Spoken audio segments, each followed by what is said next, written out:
So we're going to do an exercise now for you.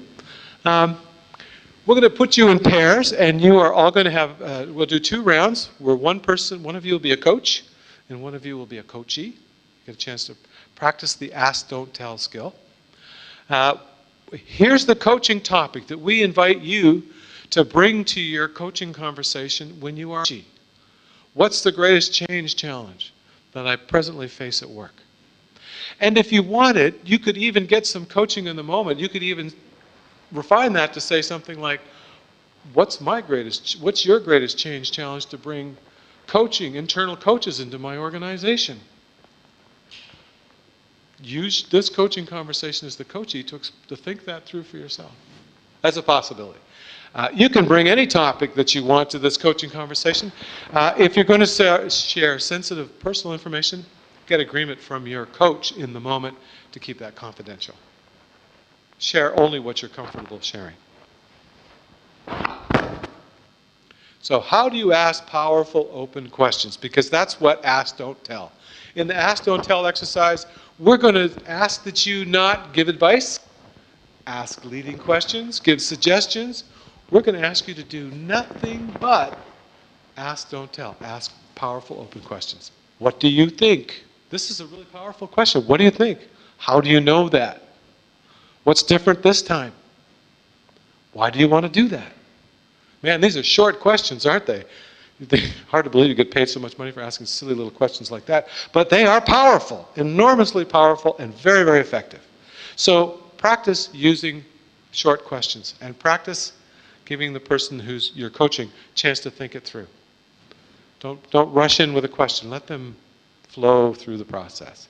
So this is typically what it looks like when we sit down for coaching, for any conversation, isn't it? We sit down, we've got a problem, and we're on one bank, and we want to get to the other side, to the solution, to the strategy, whatever it is. And if we were a mentor working with somebody on one side of the bank, we'd probably be saying to them, this is how you get across the river. I've done it many times. This is the way you do it. Boom, you go across the river. Okay, that has value sometimes. If I'm a teacher, I might be saying, okay, this is what you need to know so you can build a boat and make your way across the water, and this is how you need to do it, right? If you're a coach and you're doing only the ask, don't tell, what you're really doing is supporting them to think through for themselves how they're going to cross the river. So in this exercise that comes up, you're going to start as the coach, you're going to ask the question, what is your greatest change challenge? Or whatever derivative of that question you choose to use. That's where you'll start. That's the only thing you have to do as the coach here. It's pretty easy. What's your greatest change challenge? And what will happen, of course, is your coachee will answer the question. In a way, trust that that answer is the first stepping stone to make your way across the river. You don't actually know how it's all going to work yet, but trust that as the first stepping stone. So as your coachee is answering, listen deeply for the most important thing about what it is they're saying. What's most relevant to the topic? What seems to be most central to what they're saying? Listen for that most important thing, and then ask your second question around that. That's all you need to do is listen to their answer and see what's most important.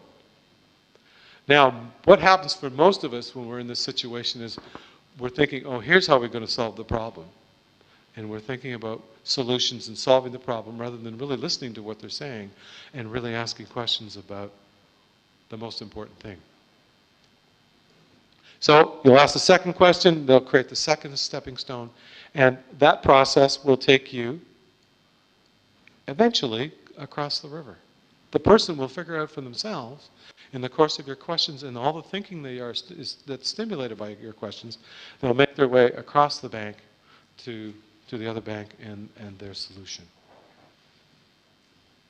You know, the wonderful and fun thing about coaching is that when I let go of trying to control the outcome, control the solution, and the other person comes forward and blossoms in a way that's really quite spectacular.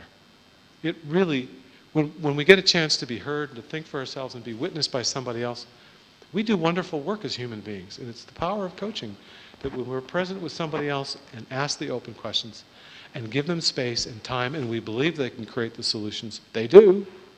We do. It's a great thing.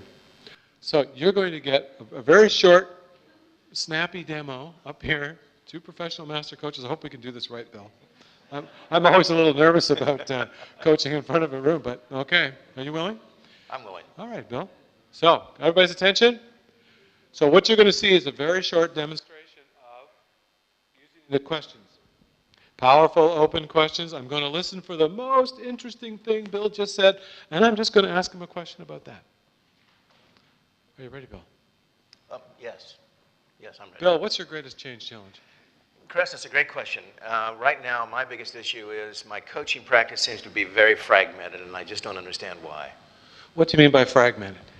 Well, I'm doing feedback coaching. I'm doing some small workshops. I'm doing very senior level coaching.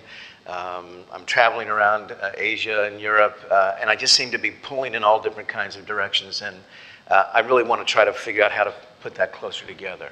So what is it about being pulled in all these directions that's a problem? I'm running out of energy. And I don't feel like I'm concentrating in the area that I love most, the one-on-one senior level coaching. And I don't know whether I'm giving the kind of energy I need to those individual coaches. You're concerned. So what are you concerned might happen? I'm concerned that I might lose them. I may not be giving the kind of value that I need to them. What value, what might be missing? My time, really. Okay. My concentrated time. So what is it about your time that's a challenge for you? Well, my problem with time is I keep saying yes to everyone. Why do you keep saying yes to everyone? Because I love the process of coaching. And so now, as a result, I look for opportunities to coach, and there's so many of them that I'm just fragmented. So what do you think you might do? I need, on the other side, my solution, thank you for this, is I need to start saying no. Great. Thank you, Bill. All right.